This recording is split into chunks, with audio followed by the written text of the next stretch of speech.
हट जुड़ गए हैं। Dilip ji, good morning. आप टाइटन की कॉन्वर्सेशन सुन रहे होंगे। पहले तो इसी स्टॉक की बात हो जाए। काफ़ी बड़ा वेल्थ क्रिएटर रहा है। इस क्वार्टर के नंबर्स थोड़े डिसअपॉइंटिंग रहे, लेकिन क्या राय होगी आपकी यहाँ पर? अगर पोर्टफोलियो में है तो क्या करें, अगर नहीं है तो क्या लेने का समय है? गुड मॉर्निंग अनुज। अनुज जी, मुझे लगता है ये टाइटैन का रिजल्ट भले ही कमजोर थोड़ा बहुत आया एक्सपेक्टेशन के मुकाबले।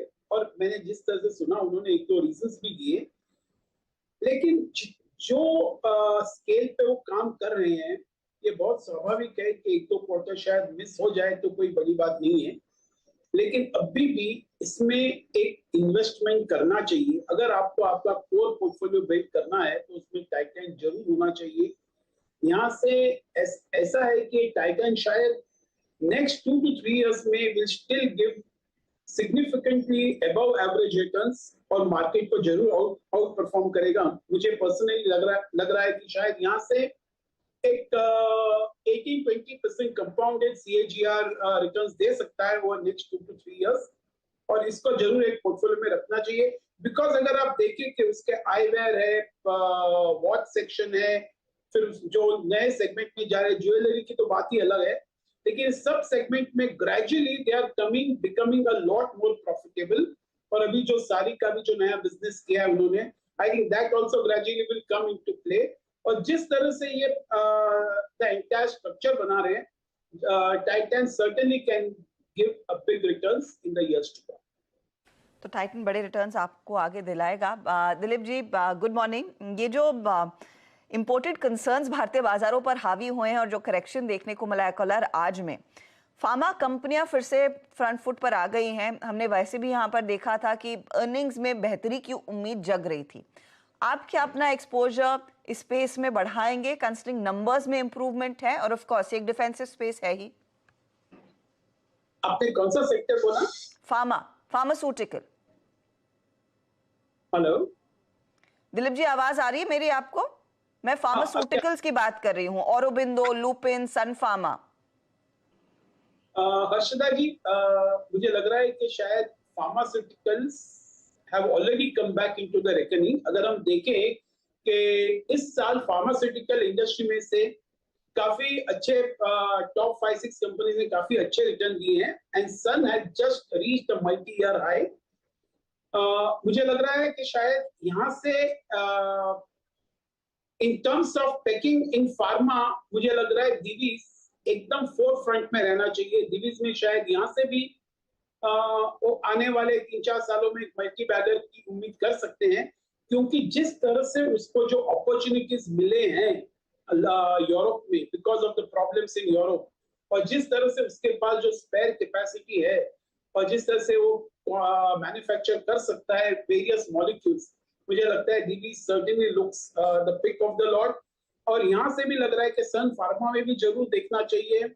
I would say that Laurus also looks pretty interesting from the current levels, and pharma sector as such आने वाले 1-2 सालों में शायद will come back into the reckoning in a reasonably big way। Okay, pharma sector की बात होगी। शानदार moves रहे हैं यहाँ पर, डेवीज, लॉरस, इन सब स्टॉक्स में। अच्छा, मार्केट बाय द वे एक बार नज़र रखिए, बैंक निफ्टी अब करीब करीब 200 पॉइंट नीचे आया है। दिलीप जी, एक कंसर्न जो मार्केट की रही है कि इतने शानदार नंबर्स के बावजूद बैंकिंग स्टॉक्स में 1-2% का भी मूव नहीं आया। HDFC बैंक तो 100 रुपये गिर गया, ICICI बैंक 1000 क्रॉस नहीं कर पाया, SBI नंबर से पहले गिर गया। क्या एक रिस्क है कि अब बैंकों की पीक अर्निंग्स जा चुकी हैं, स्पेशली मार्जिन्स को लेकर, और कितनी जस्टिफाइड होगी ये कंसर्न?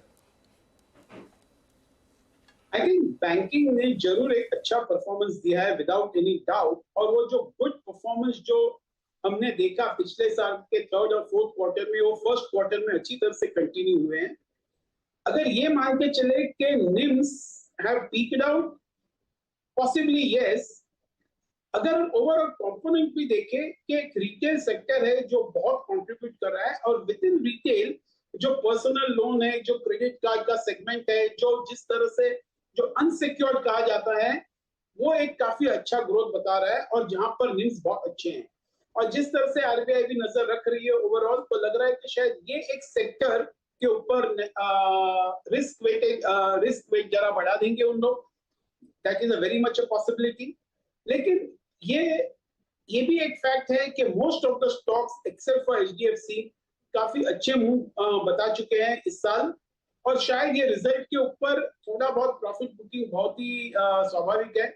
यहाँ से रिस्क कम है, लेकिन ऊपर चलने का भी मतलब ऐसा लग रहा है शायद it may not really out perform in a very big way in the near future, and that holds true even for the market. तो ऐसा लग रहा है कि बैंकिंग में ध्यान जरूर देना चाहिए, लेकिन but with in this HDFC bank really stands out. जिस तरह से the management is talking about the future, the digital approach, मुझे लगता है शायद एचडीएफसी बैंक जो बहुत अंडर परफॉर्म किया है अब तक can give a reasonably good return in the next 18 to 24 months। Dilip ji, आप ये भी मानेंगे कि ये अब तक ये जो रैली देखने को मिली उसमें मिड कैप्स का खासा पार्टिसिपेशन रहा है, और वो नॉर्मली बाजार की हेल्थ और रैली की हेल्थ के लिए पॉजिटिव रहता है। एक पॉकेट जो रुकने का नाम नहीं ले रहा है वो रेलवे कंपनियां हैं। आज भी देखिए बाजार भर में मुनाफा वसूली देखने को मिल रही है, लेकिन आईआरएफसी 9% ऊपर, इरकॉन में हम देख रहे हैं 2.5% का इजाफा, रेलटेल जैसे काउंटर्स में तेजी बनती दिखाई दे रही है। ये जो सरकारी रेलवे कंपनियां हैं, इनमें क्या अभी भी मौका है कुछ पोजीशंस लेने का? क्या आपने एक्सपोजर लिया है हाल में? हर्षदा जी, मुझे लगता है ये रेलवे सेक्टर है और जो डिफेंस सेक्टर है, जैसे आपने सही कहा कि रेलवे ने बहुत ह्यूज आउट परफॉर्मेंस दिया है, और काफी लोग और उनके share prices are at astronomical level, और ये भी मैं तो यही मानता हूं कि they are significantly ahead of their intrinsic value, valuations are expensive. और अगर हम देखें कि जिस तरह से पीएसयू कंपनीज है, ये नहीं भूलना चाहिए कि जैसे ये कंपनीज के दाम बढ़ते हैं, government very rightly will capitalise on the opportunities, और वो फर्दर डिसइन्वेस्ट करेंगी, और उसमें ओएफएस के चांसेस इंक्रीज हो जाएंगे। और काफी सारी कंपनीज में liquidity has always been an issue, और वो liquidity issue will be addressed through the OFS.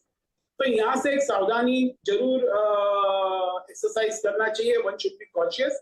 यहाँ से एक बाय करना चाहिए। मुझे नहीं लगता one should easily wait and watch. I will not be in hurry to buy in this sector. Okay, चलिए, तो ये समय कुछ और स्टॉक्स है। रियल एस्टेट पर कोई व्यू आपका दिलीप जी? रियल एस्टेट में हमने पिछले कुछ दिनों में अच्छी रैली देखी है। आई थिंक रियल एस्टेट में जिस तरह से जो डिमांड हम देख रहे हैं, जिस तरह से प्री सेल्स देख रहे हैं, जिस तरह से कैश सेल्स देख रहे हैं, I think the cash flows of almost all the real estate companies are improving significantly.